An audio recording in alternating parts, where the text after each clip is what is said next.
우리의 주변이나 앞서간 사람들의 삶을 보면서 추천하고 싶은 그런 삶이 있는가 하면 추천하고 싶지 아니한 삶이 있습니다. 어떤 분의 사는 모습을 보면서 참 귀하다, 나도 저렇게 살았으면 좋겠다, 그런 삶이 있는가 하면 반대로 왜 저렇게 사냐, 저런 인생은 좀 만류하고 싶다, 이런 경우도 있을 수가 있을 것입니다. 근데 요즘 코로나 바이러스로 참 힘든 시간을 보내고 있는데 이때를 이용해서 자기 이익을 챙기려는 사람들이 많이 있습니다.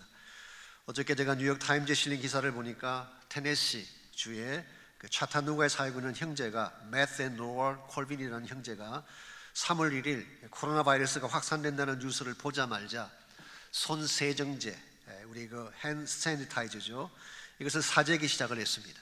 테네시부터 켄터키까지 1300마일을 유호를 몰고 다니면서 월마트, 홈디포, 스테이플스, 달러트리 등 업소에 있는 모든 세니타이저를 다 사모았어요. 그리고 아마존에 이것을 올려서 한 개당 8불에서 70불까지 팔았습니다. 엄청난 이익을 챙긴 거죠. 그랬는데 이 사실을 감지한 아마존에서 또 나중에 이베이도 같이 조인을 했습니다. 그가 파는 모든 것을 금지시켰어요. 이 사실이 알려지면서 현재 그가 가지고 있는 손 세정제 17,700개가 남아있는데 어느 곳에서도 팔 수 없게 되었다고는 그런 기사였습니다. 이와 같은 일이 미국에서만 일어날까요? 그렇지 않습니다. 한국에도 있습니다. 더 정확하게 말하면 지금 우리 곁에도 이 현상을 볼 수가 있습니다. 마켓에 가보십시오. 생필품이 동일하지 않습니까? 선반이 텅 빌 정도로 웬만한 품목들은 다 사라지고 말았어요. 왜 이런 현상이 일어날까요? 나만 살겠다고 하는 이기심의 발로가 아닌지 모르겠어요. 아니면 불필요한 패닉이 가져온 이상 심리 현상이라고 할까요? 사실 우리가 평소엔 잘 모릅니다. 그냥 위기나 재난이 찾아오면 인간의 본성이 드러나는 것입니다. 나도 몰랐던 나의 모습이 나타날 때가 있다는 것입니다. 언젠가 말씀드린 적이 있습니다마는 1965년도 뉴욕의 정전 사태가 났을 때도 비슷한 현상이 일어났습니다. 그때 캐나다 온타리오를 비롯해서 미 북동부 8개 스테이트가 블랙아웃 되어지는 정전 사태가 일어났습니다. 나이가라 폭포 곁에 있는 변압기가 터지면서 저녁 5시 16분부터 그 다음날 오전 8시까지 13시간 동안 캄캄한 암흑이 찾아온 것입니다. 당연히 사람들이 패닉 상태에 빠지게 되고 그 당시 가장 절실했던 것은 마스크나 세니타이저가 아니라 양초가 필요했다고 합니다. 당시 이 상황을 생중계했던 WABC 라디오 방송이 있습니다. 이것은 뉴욕시티가 운영하는 방송인데요, 다음과 같은 방송 내용이 흘러나왔다고 합니다. 지금 뉴욕 지하철 앞에는 두 종류의 사람들이 양초를 팔고 있습니다. 한 그룹은 양초를 평소의 가격보다 몇 배 이상 올려서 판매하는 사람들이고, 또 한 그룹은 똑같은 양초를 평소의 반값에 나눠주고 있습니다. 전자는 재난을 이용해서 자신의 배를 채우려는 이기주의자들이라고 말한다면, 후자는 재난의 때 사람들의 마음속에 빛을 밝히는 등불 같은 자들입니다. 이 두 종류의 사람들 가운데 어떤 사람을 예수님께서는 기뻐하실까요? 어떤 자를 주님은 추천하실까요? 당연히 후자일 것입니다. 어려운 때일수록 자신의 것을 내어놓고 희망의 빛을 비춰주는 인생, 이것이 주님께서 추천하시는 삶이고, 이와 같은 삶을 살 때에 하나님께 영광이 되는 것입니다. 우리가 이미 알고 있는 것처럼 세상이 추구하는 삶과 주님께서 추천하시는 삶의 내용은 다릅니다. 세상은 높아지는 것을 추구하지만 주님은 낮아지는 삶을 추천하십니다. 세상은 많은 소유의 삶을 추구하지만 주님은 많은 나눔의 삶을 추천하고 계십니다. 여러분과 제가 이 세상에 살아가면서 참 세상에 빛이 되고 하나님의 영광이 되기를 소원한다면 주님이 추천하시는 삶을 살아야지 세상이 추구하는 삶을 따라가면 안 되는 것입니다. 이런 면에서 우리가 크리스찬으로서 이 땅 안에 살고 있지만 세상 사람과는 구별되게 주님이 기뻐하시고 추천할 만한 삶은 과연 어떤 것인지, 또 어떻게 할 때 그런 삶을 살아갈 수 있을지 오늘 같이 봉독한 본문을 가지고서 함께 정리해 보려고 합니다. 오늘 같이 읽은 본문에 보시면 고린도 교회를 향한 사도 바울의 마지막 권면과 인사의 말씀이 기록되어 있습니다. 우리 뒤쪽으로 가셔서 22절을 잠깐 보겠습니다. 만일 누구든지 주를 사랑하지 아니하면 저주를 받을지어다. 우리 주여 오시옵소서. 저주에 대한 말씀을 하신 후에 곧이어서 우리 주여 오시옵소서라는 단어가 나옵니다. 우리말 번역에는 그렇게 번역이 되어 있지만 원래 이 말은 원문을 보게 되면 마라나타라고 하는 아람어가 사용이 됐습니다. 어떤 사본에는 마란아타라고 되어 있기도 하고 조금 사본마다 차이점이 있지만 거의 유사합니다. 그 뜻은 Come Lord, Our Lord come, 주여 오시옵소서, 우리 주님이 오십니다. 그런 의미이죠. 요한계시록 22장 20절에도 동일한 내용이 나옵니다. 아멘, 주 예수여 오시옵소서. 그러므로 이 마라나타라는 이 단어는 다시 오실 주님을 열망하는 우리의 간절한 소원을 표현하는 단어입니다. 주님께서 다시 오시게 되면 어떤 일이 벌어질까요? 사실 두 가지 차원의 현상이 일어납니다. 주님을 따랐고 사랑했던 사람들에게는 예수 그리스도의 다시 오심이 축복된 사건이 될 것입니다. 그러나 반대로 주님을 사랑하지 않고 주님을 리젝트했던 사람들에게는 저주의 날이 올 수 있다는 것입니다. 이런 의미에서 마라나타의 사건은 이 땅에 사는 사람들을 두 그룹으로 나누는 사건이라고 볼 수가 있습니다. 주님의 칭찬을 받을 수 있는 그룹과 주님의 심판과 저주를 받을 그룹으로. 만약 예수님께서 오늘 오신다면 여러분과 저는 어느 그룹에 속한다고 생각할 수 있을까요? Hopefully 칭찬받는 그룹에 속해야 될 줄 믿습니다. 잘했다, 착하고 충성된 종아, 이런 칭찬을 받아야지 주님 오셨는데 주님의 사랑을 하지 않는 존재로 취급당하고 저주받게 된다면 얼마나 우리 삶이 허무하게 되겠어요. 이런 면에서 오늘 예수님께서 오셨을 때 우리 모두를 칭찬하실 수 있는, 주님이 추천하시는 삶이 무엇인지를 바로 알고 그 뜻을 따라 살아가야지 여러분과 제가 삶의 열매도 바르게 맺을 수 있고 이 땅을 사는 동안에 하나님을 영화롭게 만들어줄 수가 있습니다. 주님이 알아주시는 삶, 예수님께서 추천하시는 삶은 과연 어떤 것이며 어떻게 할 때 그런 삶을 살아갈 수가 있을까요? 오늘 같이 이 본문에 보시게 되면 주님께서 추천하시는 삶이 가지고 있는 세 가지 특징을 오늘 본문이 소개하고 있습니다. 첫 번째 특징이 이것입니다. 바른 자세를 가지고 사는 것입니다. 우리 주어진 현실을 따라 올바른 삶의 자세를 견지할 때에 주님이 추천하시는 건강한 삶을 살아갈 수가 있습니다. 13절과 14절을 보겠습니다. 짧게 보이는 구절이지만 이 구절 속에 5개의 명령이 기록되어 있습니다. Five imperatives. 우리말 번역에는 그렇게 나와 있지 않는 것처럼 보이지만 실제 원문을 보게 되면 5개의 명령형으로 오늘 13절과 14절이 구성되어 있습니다. 먼저 13절을 보시면은 4개의 명령형이 나오는데요. 깨어라고 하는 것은 be watchful, 이 명령법입니다. 믿음에 굳게 서서 stand firm in faith, 믿음 가운데 굳건하게 서라. 남자답게, 우리말 번역은 부사처럼 번역을 했지만 실제로는 동사입니다. act like man, 남자처럼 행동하라. 우리 킹제임스 버전은 be brave, 용감하라, 그렇게 번역하기도 했어요. 네 번째로 강건하라, be strong. 자, 이 4가지 명령은 윌리엄 바클레이에 하면은 사실은 군대에서 사용하는 용어라고 합니다. military background. 이 군대에서 군사들을 동원하고 그들을 독려할 때 사용했던 동일한 단어를 바울이 인용한 것입니다. 그래서 오늘 본문을 이렇게 좀 의역해서 설명할 수가 있습니다. 보초병처럼 널 깨어서 경계하고 be alert. 적군의 공격 앞에는 한치도 물러서지 말아라. Stand firm, not yield, even an inch. 한 인치도 물러서지 말아라. 전투 시에는 영웅처럼 용감하게 행동하라.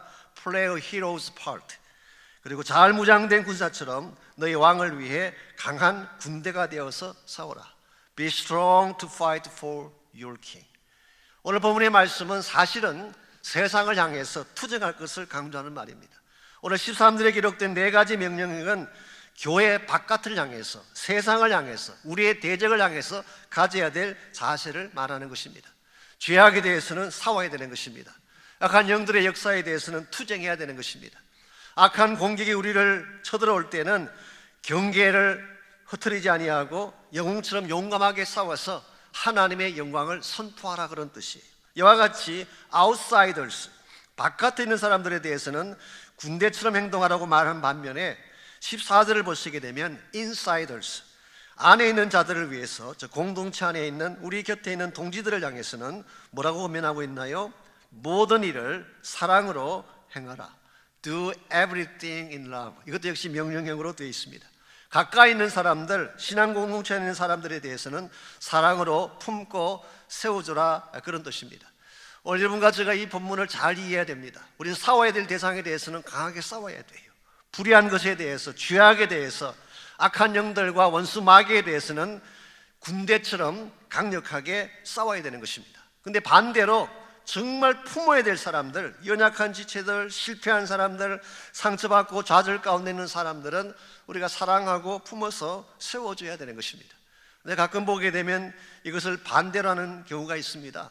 싸워야 될 세상은 사랑하고 죄와 불의는 잘 용납하면서 교회만 나오면 싸우는 분들이 계세요. 교회가 만만해서 그런지 모르지만 교회만 나오면 전투적인 분들 가끔 보잖아요. 사사건건 따지고 시비를 거는. 이 가정도 마찬가지입니다. 바깥에 나가서는 천사같이 친절한 사람이 집에만 들어오면 난폭해지는 경우가 가끔 있죠. 진짜 사랑해야 될 대상은 자기 부인인데, 자기 자녀들인데 그들에게는 상처를 안겨주면서 세상 사람들에게는 나이스하게 대하는 사람들이 있어요. 이 문제가 있는 것입니다. 오늘 여러분과 제가 건강한 바른 크리스찬 삶을 살기를 정말 원한다면 이 싸움의 방향성을 바르게 정해야 되는 것입니다. 정말 싸워야 될 대적에 대해서는 강한 군대처럼 싸워야 되지만 내가 품어야 될 사람들은 사랑으로 덮어야 되는 것입니다. 우리는 이 사실을 잘못하기 때문에 소중한 사람들을 지키지 못하고 상처를 안기고 오히려 아픔을 안기는 케이스가 사실은 있습니다. 그러나 참된 사랑을 가질 때 여러분의 자녀도 보호할 수가 있게 되고 여러분의 가정도 지킬 수가 있게 되고 한 걸음 더 나아가서 진정한 차원의 변화의 축복도 누릴 수가 있게 되는 것입니다. 제가 지난 주간 이메일을 통해서 어떤 분이 보내주신 또 글을 한 개 보게 됐는데요, 참 귀한 내용의 감동적인 스토리였습니다. 그 글을 쓰신 분이 사실은 은퇴하신 교수님이신데요, 이분이 6.25가 터졌을 때 초등학교 학생이었다고 합니다. 그래서 인민군이 서울을 점령할 때 아버지는 한강을 건너서 남쪽으로 내려가고 어머니를 부탁한다 한마디 말씀하고 남쪽 내려가셨어요. 그리고 어머니와 본인, 초등학교 다니는 본인과 5살 난 여동생, 그리고 젖먹이 동생, 이 두 동생과 자기하고 어머니만 남겨놓고 아버지는 떠나가신 것입니다. 근데 그 당시가 얼마나 어려운 상황입니까? 더구나 인민군에 점령하 있기 때문에 숨조차 쉬기 쉽지 않은 상황인데 먹을 것이 없었어요. 아무리 찾아도 먹을 거리가 없는 것입니다. 그래서 남쪽으로 내려갈까 해서 시도를 했지만 결국 실패하고 다시 돌아옵니다. 근데 아이들은 먹을 것은 없고 그냥 두면 다 죽게 되고, 하루는 어머니가 큰 결심을 하셨는지 정말 신주처럼 아끼던 재봉틀을 갖고 나가셔서 쌀 한 자루를 받고 가지고 오셨어요. 그리고 쌀 한 자루를 끈을 메어서 아들에게 지어주면서 이제 아들로 하여금 그 쌀자루를 메고 가게 한 것입니다. 그리고 어머니와 어린 동생들은 뒤따라오는데 평택에서 수원으로 오는 산길에서 한 청년을 만나게 됐어요. 그 청년이 쌀자루를 맨 아들을 보더니 야, 무겁지, 내가 좀 들어줄까? 얼마나 감사한지 쌀자루를 청년에게 넘겼어요. 그랬더니 그때부터 청년의 발걸음이 빨라집니다. 뒤따른 어머니 때문에 보조를 맞춰야 되는데 청년은 계속 빨리 가는 것입니다.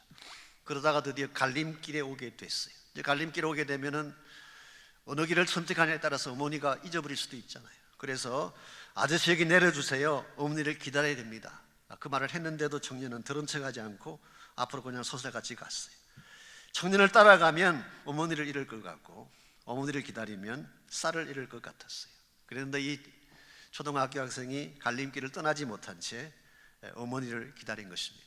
어머니가 도착해 보니까 쌀이 없어졌어요. 물었더니 청년이 쌀자루를 쥐고 저 길로 갔는데 어머니를 놓칠까 봐 따라가지 못하고 여기 기다리고 있었다. 그 순간 어머니 얼굴이 창백하게 변했습니다. 뭐 아시겠지만 천신만고 끝에 구한 쌀 한 자루가 사라졌으니 그렇지 않겠습니까?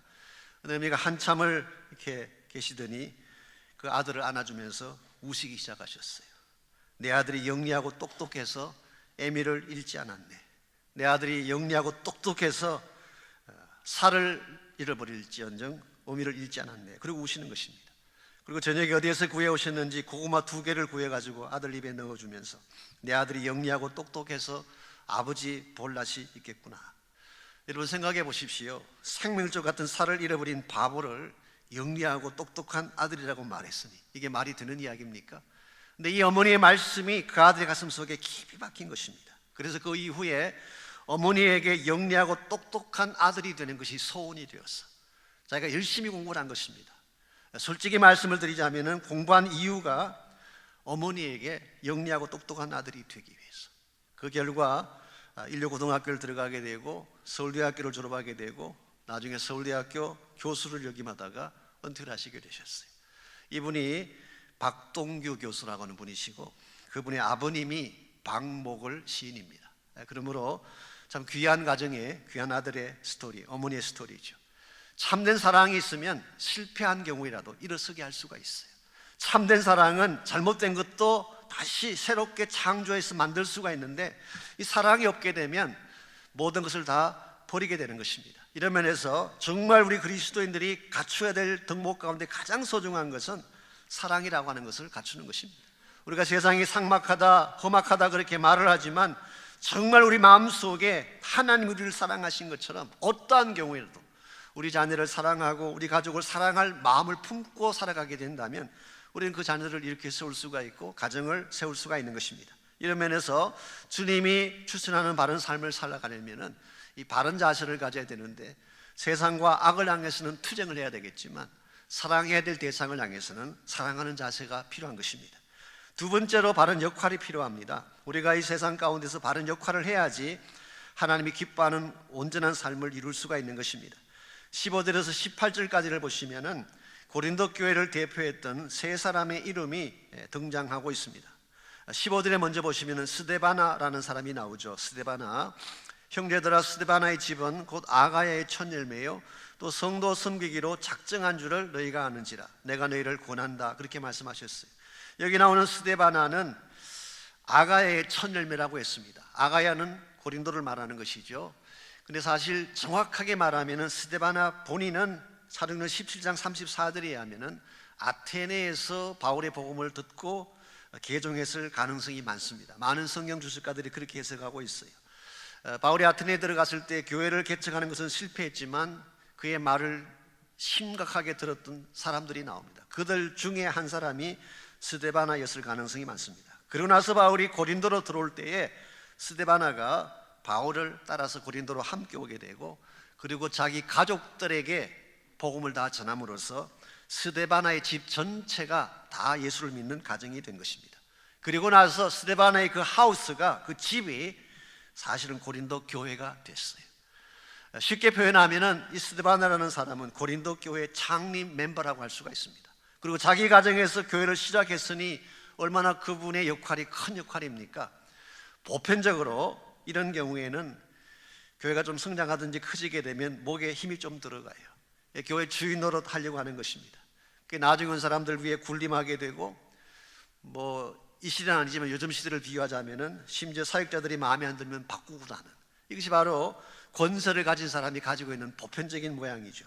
그런데 오늘 15절 말씀 보니까 스데바나는 그렇게 하지 않았어요. 이와 같은 위치에서 고린도 교회를 세우는데 가장 큰 공을 세웠음에도 불구하고 성도 섬기기로 작정한 자라고 표현하고 있어요. 성도들을 섬기기로 작정하고 그렇게 살았다, 그런 뜻이에요. 이걸 보게 되면 스데바나라는 사람이 괜찮은 사람인 것 같아요.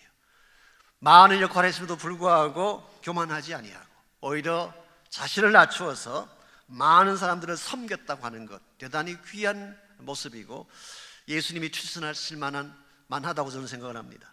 이와 같이 스데바나는 성도 섬기로 작정한 자라고 묘사된 반면에 17절을 계속 보시면은 또 다른 두 사람이 나옵니다. 그 두 사람은 버도나도와 아가이고라고 했습니다. 아마도 이 사람들은 노예 출신이었다가 예수님 믿고 교회 지도자가 됐을 가능성이 많습니다. 그분들의 이름이 그것을 반영하고 있기 때문이죠. 그래서 이 스데바나의 집과 함께 버도나도와 아가이오, 이 세 사람이 초창기부터 고린도 교회를 세우는데 큰 역할을 감당했고, 나중에 고린도 교회를 대표하는 세 사람이 된 것입니다. 그래서 고린도 교회에서 사도 바울이 에베소에 있을 때에 에베소에 있는 바울을 방문하게 하고 고린도 교회가 가지고 있던 질문들을 바울에게 가서 던지게 한 것입니다. 그래서 제가 오래전에 고린도전서를 시작할 때 말씀을 잠깐 드렸지만, 고린도전서를 쓰게 된 그 동기가 1차적으로는 글로의 편에 들려오는 소문을 듣고 바울이 이 편지를 쓰게 됐어요. 글로의 편에 들려오는 소식이 교회 분열이 일어나고 음행이 자행하고 법정 소송이 일어나고 이런 많은 문제들이 있다는 소식을 듣고 이걸 좀 코렉트해야 되겠구나, 이것이 한 가지 이유였고, 두 번째 이유는 지금 말씀드린 것처럼 세 사람의 대표가 가지고 온 질문서를 바울이 읽고 그것에 대한 답변을 적은 것이 오늘 우리가 읽게 되는 고린도전서가 된 것입니다. 그리고 한 걸음 더 나아가서 이 세 사람이 고린도전서라는 이 성경을 가지고 고린도 교회로 가서 고린도 성도들에게 전달했을 가능성이 많습니다. 이와 같은 사람들이 첫째로는 섬기로 작정했는데, 두 번째는 너희 부족한 것을 채웠다 그렇게 말하고 있어요. 17절 내가 스데바나와 부도나고와 아가이가 온 것을 기뻐하노니 그들이 너희의 부족한 것을 채웠다고 했어요. 아마도 바울과 고린도 성도들 사이에 뭔가 레킹한 것, 모자라는 것이 있었던 것 같습니다. 구체적인 내용은 밝혀져 있지 않지만 어쨌든 모자라는 것이었어요. 그랬는데 they filled the gaps, 그 바울과 고린도 교회 사이에 부족한 것을 채운 것입니다. 모자랐던 것을 그들이 대신 채워준 것입니다. 저는 이게 참 귀한 자세라고 생각합니다. 일반적으로 우리가 상대방의 부족한 것을 보게 되면 일반적으로는 어떻게 하나요? 대개는 지적을 합니다. 아니면 비판을 하든지 판단을 하게 되죠. 그런데 성숙한 사람은 그렇게 하는 것이 아니라 상대가 부족한 것을 보면 본인이 채우는 것입니다. 요한복음 2장에 보게 되면 좋은 예가 나옵니다. 요한복음 2장은 예수님께서 갈릴리 가나 혼인잔치에 참석하셨다가 물로 포도주를 만든 기적이 기록되어 있죠. 잔치를 준비하는 사람이 처음에는 포도주를 많이 준비했을 것입니다만은 아마 생각보다 손님이 더 많이 왔는지 이유는 모르겠지만 잔치가 한참 진행 중에 포도주가 떨어진 것입니다. 많이 준비했다고 생각했는데 something's lacking, 모자라는 것이 있었어요. 저는 이것이 우리 인생의 현주소라고 생각합니다. 우리가 아무리 준비해도 우리 인생에는 항상 모자라는 것이 있어요. 완벽한 사람 아무도 없는 것입니다. 아무리 잘 준비해도 모자라는 것이 있어요. 이와 같은 포도주가 떨어지는 모자람의 사건이 벌어졌을 때 마리아가 어떤 역할을 했나요? 사실은 마리아도 그 혼인잔치에 게스트로 참석한 것입니다. 손님으로 참석한 사람이에요. 자, 그랬다면 잔치집이 준비를 잘못해서 포도주가 떨어지고 음식이 떨어졌다면 보통은 어떻게 하는 것이 정상입니까? 불평하는 것이 정상이에요. 아니 어떻게 준비를 했길래 이렇게 모자라느냐고, 책임자 데려와, 그렇게 말하는 것이 일반적인 반응입니다. 근데 마리아는 그렇게 하지 않았어요. 본인도 사실 얼마든지 그렇게 클레임할 수 있는 위치에 있지만 클레임하기보다는 내가 이 문제를 채우리라 생각을 하고, 그때 함께 동석했던 자기 아들이 보통 사람이 아닌 것을 마리아는 알고 있었어요. 그래서 아들 되신 예수님께 이 문제를 가져간 것입니다. 지금 포도주가 떨어졌습니다. 이걸 우리가 뭐라고 이야기하냐고 하면 기도라고 이야기합니다. 예수님께 우리의 부족한 것을 아뢰는 것이 기도예요. 도와주십시오, 그 말이죠. 그때 예수님께서 물로 포도주를 만드셔서 그 잔치집의 모든 문제를 다시 회복시켜 주시고 기쁨이 충만하게 하게, 이게 마리아가 한 역할이에요. 분명히 모자라는 것이 있었는데 모자라는 것을 지적하고 비판한 것이 아니라 본인이 나서서 채워주는 것. 하나님의 교회에 이런 사람들이 많이 필요해요. 하나님의 교회에 부족한 것이 있을까요, 없을까요? 항상 있습니다. 여러분이 아무리 완벽해 보이는 교회라도 항상 부족한 게 있어요. 사람도 마찬가지, 교회 사역도 마찬가지, 항상 레킹하는 것이 있는 것입니다. 이걸 보았을 때 여러분이 지적하고 따지기만 한다면 해결이 오지가 않아요. 근데 만일 부족하기 때문에 내가 채워야지, 모자라는 것이 있기 때문에 내가 그 역할을 감당해야지, 부족한 것을 채우는 역할을 하게 되면 하나님의 공동체가 훨씬 더 풍성해지고 아름다워지게 되는 것입니다. 뿐만 아니라 18절을 보니까 이 세 사람이 했던 또 하나의 역할이 나오는데 그것을 마음을 시원케 한 것이라고 했어요. 여기서 마음이라고 하는 이 단어는 수케, 퍼수케라는 단어가 있습니다. 헬라말로 이 퍼수케는 우리의 정신을 말하는 것입니다. soul 혹은 생각. 그래서 사이칼라지라는 단어가 거기서 나왔죠. 퍼수케라는 단어가 있고 또 한 단어가 퍼뉴마라는 단어가 있어요. 퍼뉴마는 spirit, 영을 말하는 것입니다. 오늘 본문에 사용된 단어는 퍼수케가 아니라 퍼뉴마를 사용했어요. 그러므로 이것은 단순히 우리 마음을 좀 달래준다, 감정을 조금 시원케 해준다 그런 뜻이 아니라 우리의 영혼 자체의 속심령을 뚫어준다 그런 뜻이에요. 우리 모두의 마음속에는 영적 답답함이 있죠. 막혀있는 것들이 있습니다. 어떤 사람에게는 엉어리져서 풀어지지 않는 것들을 가진 케이스가 있어요. 그런 사람들에게 그 마음의 깊은 부분을 뚫어주는 역할, 이게 바로 마음을 시원케 하는 역할인 것입니다. 여러분께서 사람을 만나서 대화를 해보면요, 어떤 사람은 만나서 대화를 하면 더 마음이 답답해지는 경우가 있어요. 그분을 만나면 만날수록 마음이 점점 답답해져요. 반대로 어떤 사람을 만나면 별말 안 했는데도 불구하고 마음이 시원케 되는 경우가 있어요. 그 차이점이 뭘까요? 여러분이 누구를 만났을 때에 인간적인 대화만 계속하게 되면 마음이 답답해질 수밖에 없어요. 사람이 나누는 대화는 항상 그래요. 인간적인 대화만 하게 되면 항상 마음이 무겁고 답답해지고, 대화할 때는 몰랐는데 집에 돌아가서 생각해 보면 괜히 마음이 찜찜할 때가 있고 그래요. 그런데 성령 안에서 말씀으로 나눌 때는 달라지는 것입니다. 오늘 본문에서 사도 바울이 말하는 마음을 시원케 했다는 뜻은 성령 안에서 말씀을 나누었다는 뜻이. 오늘 여러분과 제 삶 가운데에 문제도 있고 모자람도 있고 막힌 것도 있을 때에 진짜로 그 사람에게 하나님 말씀을 바로 잘 전가하고 성령 안에서 축복함으로써 그 마음이 생수로 넘치게 한다면 얼마나 공동체가 더 아름다워지고 열매가 극대화되겠습니까? 이런 면에서 우리가 하나님 앞에 인정받고 하나님이 추천하실 만한 건강한 인생이 되기를 정말 원한다면 우리의 자세도 바로 돼야 되지만 우리의 역할도 바로 돼야 되는 것입니다. 섬기는 역할, 채우는 역할, 막힌 것을 뚫어주는 시원하게 하는 역할, 이와 같은 역할들을 감당하게 된다면 여러분 가정이든 교회이든 혹은 여러분의 일터이든 많은 사람들이 변화를 받고 좋은 열매를 맺게 될 것입니다. 마지막 세 번째로 주님이 추천하는 삶의 특징이 바른 소망을 갖는 것입니다. 우리 마음속에 바른 소망을 가질 때에 주님이 추천하실 만한 건강한 인생이 되는 것입니다. 일반적으로 우리는 주어진 현실만 바라보고 현실 안에서 늘 생각하려고 하는 경향이 있죠. 그런데 참으로 주님이 기뻐하시는 건강한 삶을 사는 사람은 긴 안목을 가지고 멀리 봅니다. 나에게 주어진 현실만 보는 게 아니라 이 현실 너머에 있는 하나님을 바라보는, 그리고 주님께서 우리에게 부어주시는 소망을 볼 수 있는 자가 돼야지 여러분은 이 현실을 넘어서서 더 큰 축복의 길을 향해 나갈 수가 있는 것입니다. 오늘 19절에서 24절까지를 보시면은 이 서신의 마지막 부분 인사와 축복의 말씀이 나오는데요. 오늘 19절과 20절을 보게 되면 사도 바울은 고린도 성도들에게 아시아에 있는 교회들이 무난한다는 사실, 그리고 아굴라와 브리스길라 가정의 교회도 무난한다는 사실을 적고 있습니다. 지금 고린도라는 지역에 있는 로컬 철치의 편지를 보내면서 아시아에 있는 교회들의 안부를 전할 이유가 뭘까요?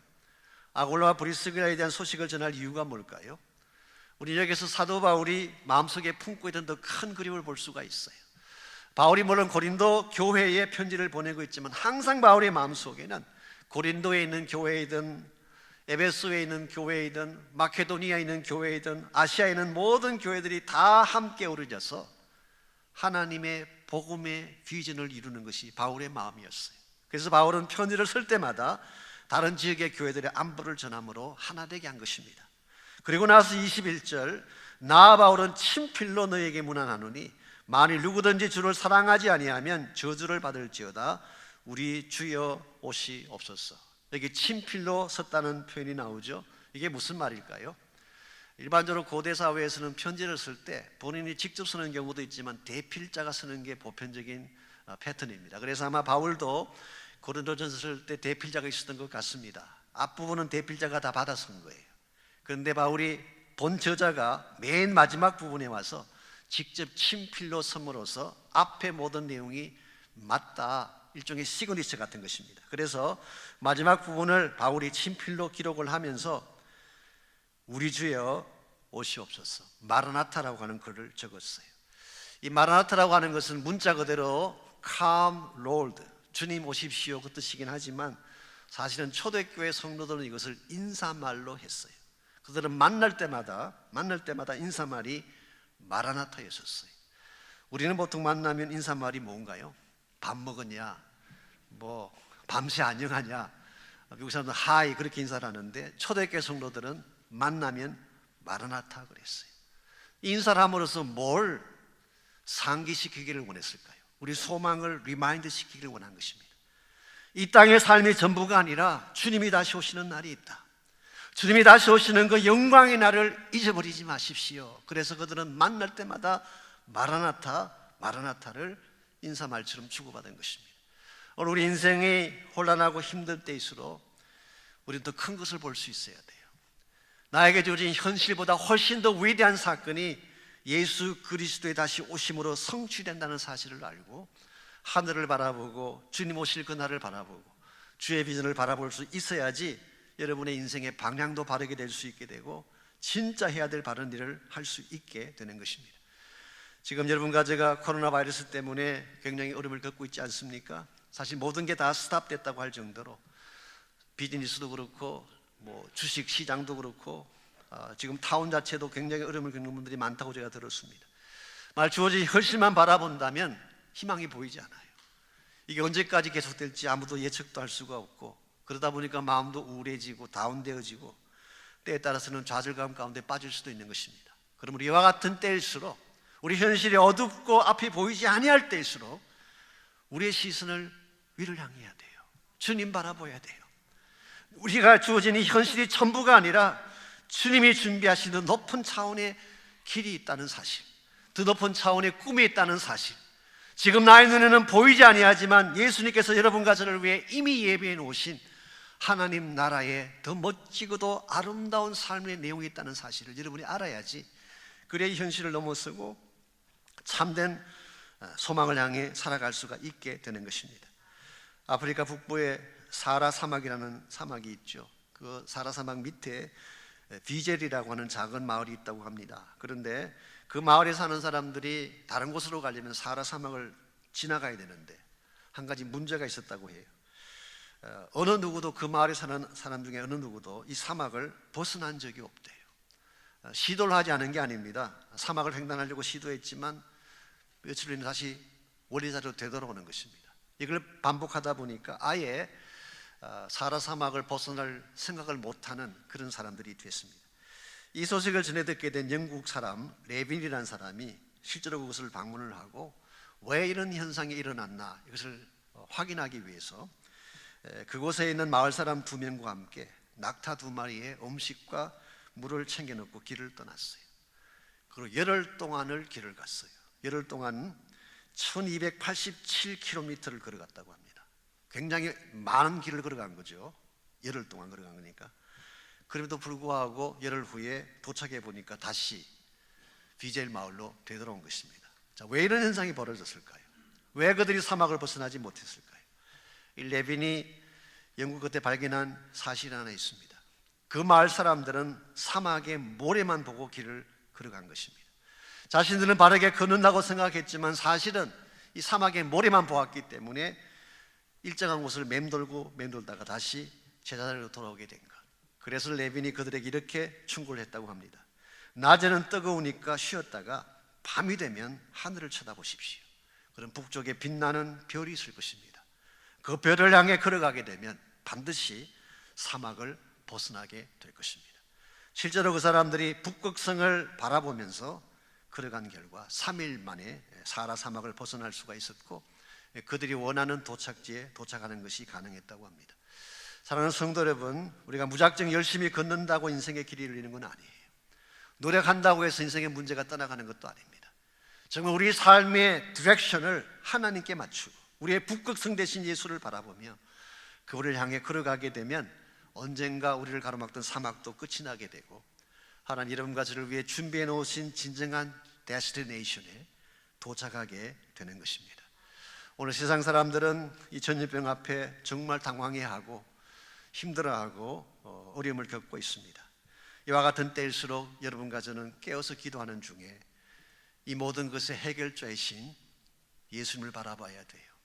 사람의 소리 듣고 들려오는 소문을 듣고 그것 때문에 낙심할 게 아니라 이 모든 것을 궁극적으로 푸시고 해결하실 전능자이신 하나님 바라보아야지 문제의 길도 열리게 되고 하나님이 이것을 통해 주실 축복도 누리게 되는 것입니다. 이런 면에서 오늘 우리가 해야 될, 크리스찬으로 해야 될 가장 중요한 것, 우리 힘으로 다른 것은 할 수 없지만 그래도 우리가 할 수 있는 가장 중요한 것이 저는 중보 기도라고 생각합니다. 어려운 때일수록 성도님들이 하나님의 보좌 앞에 나가서 중보하며 기도해야 돼요. 이 국가를 위해 기도해야 됩니다. 미국을 위해 기도해야 돼요. 정치가들을 위해 기도해야 돼요. 학교를 위해 기도해야 돼요. 우리의 가정, 우리의 자녀들을 위해 기도해야 돼요. 기도하게 되면 우리 기도의 이 파워가 하늘 보좌를 움직이게 되고 그때 하나님이 일하기 시작하면 우리가 해결할 수 있는 문제들이 해결되고 풀리는 것입니다. 그러므로 우리가 막연하게 앉아서 탄식하고 이 전염병을 어찌할 것이냐 그렇게 패닉 상태에 빠져 있기보다는 여러분 한 분 한 분이 깨어서 꼭 기도하시기 바랍니다. 옛날 같으면 저희들이 한 곳에 모여서 기도하겠는데 지금은 그렇게 하기가 너무 힘이 드니까 여러분 가정에서 꼭 기도하시기 바랍니다. 그래서 이 시간에 한번 여러분 들어오실 때 받으셨던 중보기도 서약서를 다시 한번 끄집어내 보십시오. 여기 7가지 기도 제목을 적어드렸는데 여기 나오는 7가지 기도 제목 가지고 실제로 여러분이 꼭 기도하시기 바랍니다. 그래서 이 시간 한번 우리 같이 일곱 가지 제목으로 이 시간 하면 같이 기도하겠는데, 여러분께 돌아가시면은 집에 가셔서도 여러 가지 꼭 기도해 주시고, 이 기도하는 가운데 하나님 역사를 볼 수 있도록 그렇게 하시기 바랍니다. 먼저 하나님의 능력으로 코로나 바이러스가 하루속히 진정될 수 있도록, 백신과 치료제가 속히 개발될 수 있도록, 전 세계 확진자들과 고통 중에 있는 환자들을 위해서, 우리의 가정, 자녀, 학교, 직장, 사업장의 보호를 위해서, 우리 영성과 예배의 회복을 위해서 막혀있는 모든 선교의 문이 열려지도록, 이것을 통해 더 크신 하나님의 뜻과 비전을 볼 수 있도록 여러분 이 시간 같이 한 목소리로 합심해서 함께 우리 기도합니다.